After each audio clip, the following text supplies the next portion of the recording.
अस्सलाम वालेकुम। हमारा टॉपिक है जी टॉर्क। टॉर्क का टॉपिक इतना मुश्किल नहीं है, आपके पेपर के लिए इम्पॉर्टेंट है, लेकिन इतना भी इम्पॉर्टेंट नहीं है कि मतलब आएगा ही आएगा, लेकिन कंसेप्ट पता होना चाहिए। तो देख लेते हैं, स्टार्ट करते हैं। क्या होता है टॉर्क? टॉर्क का कंसेप्ट बहुत इजी है समझना।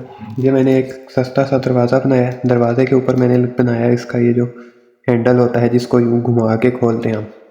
तो अब अगर आप गौर करें, आपने इस तरह का कहीं दरवाज़ा आपके घर में, स्कूल में, कॉलेज में, ऑफिस में कहीं पे भी अगर लगा हो, जिसको यूँ वो एक नॉब सा होता है जिसको यूँ पकड़ के घुमाते हैं और फिर पीछे की तरफ खोलते हैं गेट को। तो जब हम इस नॉब को यूँ घुमा रहे होते हैं इस तरह, क्लॉकवाइज या एंटी क्लॉकवाइज जैसे भी, तो हम फोर्स लगाते हैं ना। जाहिर सी बात है, घुमाने के लिए फोर्स लगानी पड़ती है। अब वो फोर्स कर क्या रही है? अब वो फोर्स इस नॉब को क्या कर रही है? डोर के लॉक को घुमा रही है ना, रोटेट करवा रही है, टर्न करवा रही है। तो ऐसी फोर्स जो किसी चीज़ को रोटेट करवा दे या टर्न करवा दे, लीनियरली मूव ना करवाए बल्कि रोटेट या टर्न करवा दे, तो ऐसी फोर्स को हम क्या बोलते हैं फिजिक्स में? टॉर्क। तो क्या? Turning effect of a force is called as क्या जी?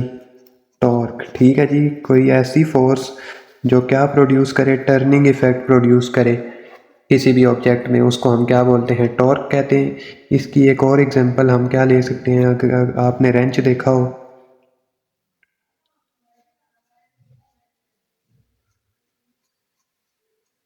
ये इस तरह का कोई बोल्ट लगा होता है, इसको रेंच कैसे घुमाता है? अगर ये मैं इसके इर्द गिर्द रेंच बना दूँ,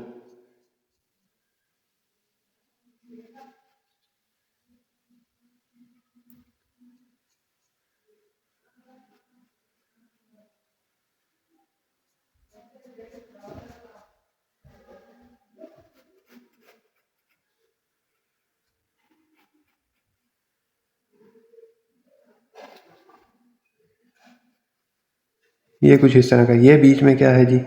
ये हमारा बोल्ट है। अब यहाँ से हम फोर्स लगाते हैं डाउनवर्ड इस तरह, तो ये बोल्ट क्या करेगा? ये घूमेगा। तो ऐसी सिचुएशन में भी हम क्या अप्लाई कर रहे होते हैं? टॉर्क अप्लाई कर रहे होते हैं। ये मेरी गंदी ड्राइंग के लिए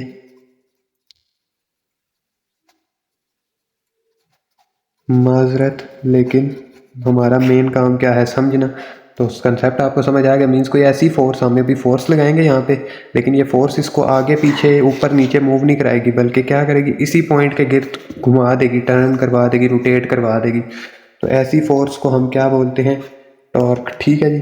अब टॉर्क का कोई फॉर्मूला होगा, physics is all about formula. तो फार्मूला इसका क्या होगा जी? टॉर्क का सिंबल ये होता है, ये, और इसका जो फॉर्मूला है वो होगा आर क्रॉस एफ। ठीक है जी। ये क्या है? क्रॉस प्रोडक्ट है आर का और एफ का। अब आर क्या चीज़ है? आर होता है ये पॉइंट, जिस पॉइंट पे फोर्स लग रही है, इस पॉइंट पे, और जिस पॉइंट से फोर्स लगाई जा रही है, इस पॉइंट का। जिस पॉइंट पे फोर्स लग रही है और जिस पॉइंट पर फोर्स लगाई जा रही है, या जिस पॉइंट से फोर्स लगाई जा रही है, वहाँ से इधर तक का फासला क्या होता है? आर। इसको मोमेंट आर्म बोलते हैं, आर को। ठीक है जी। और फोर्स तो फोर्स है, जितना मैग्नीट्यूड होगा, जितनी ज़्यादा आप जोर लगाएंगे उतना फोर्स ज़्यादा होगी। ठीक है। अब अगर ये क्रॉस प्रोडक्ट है तो इसको हम यूँ भी लिख सकते हैं। अगर इसका क्रॉस ख़त्म करें, लेक्चर मौजूद है, वेक्टर और स्केलर प्रोडक्ट का, तो आर एफ साइन थीटा। अब इसका यूनिट क्या होगा? S I unit. अब आपको पता है आर का क्या होता है? मीटर, और फोर्स का न्यूटन। तो फोर्स का हो गया न्यूटन और आर का हो गया मीटर। तो एस आई यूनिट क्या हो गया हमारा? Newton metre. ठीक है जी। अब इसके बाद जो बात समझने वाली है इसमें यह है कि हमने ये बताना है सॉरी, कि किन किन फैक्टर्स पे डिपेंड करती है टॉर्क। तो टॉर्क का बता देते हैं किस किस फैक्टर पे डिपेंड करती है। Factors on which torque depends. ठीक है जी।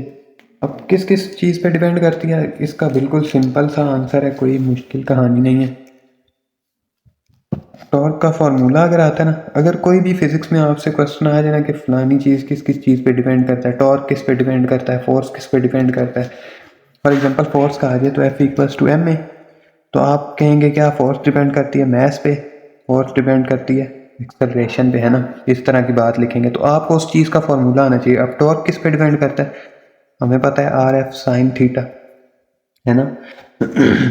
तो आपको अगर ये पता है फॉर्मूला, तो पहला फैक्टर जिस पे टॉर्क डिपेंड करती है वो क्या है, फोर्स, कितनी फोर्स लग रही है, तो मैग्नीट्यूड ऑफ फोर्स F इस पे डिपेंड करता है। उसके बाद दूसरी चीज़ मूवमेंट आर्म R पे डिपेंड करता है। और उसके बाद तीसरी चीज़ ये साइन थीटा कुछ नज़र आ रहा होगा, तो साइन थीटा क्या है, angle between R and F है ना। तो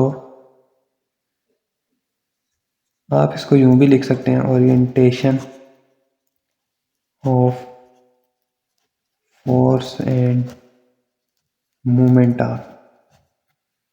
ठीक है जी। ओरिएंटेशन मींस एंगल किस ओरिएंटेशन पे, ऐसे फोर्स लग रही है, ऐसे लग रही है, ऐसे लग रही है, कैसे लग रही है, उस ओरिएंटेशन पे डिपेंड करता है। ठीक है जी। तो ये हो गए 3 फैक्टर। अब उसके बाद अगर आपसे पूछें मैक्सिमम टॉर्क कब होता है और मिनिमम कब होता है, तो मैक्सिमम टॉर्क और इधर आ जाएगा मिनिमम टॉर्क।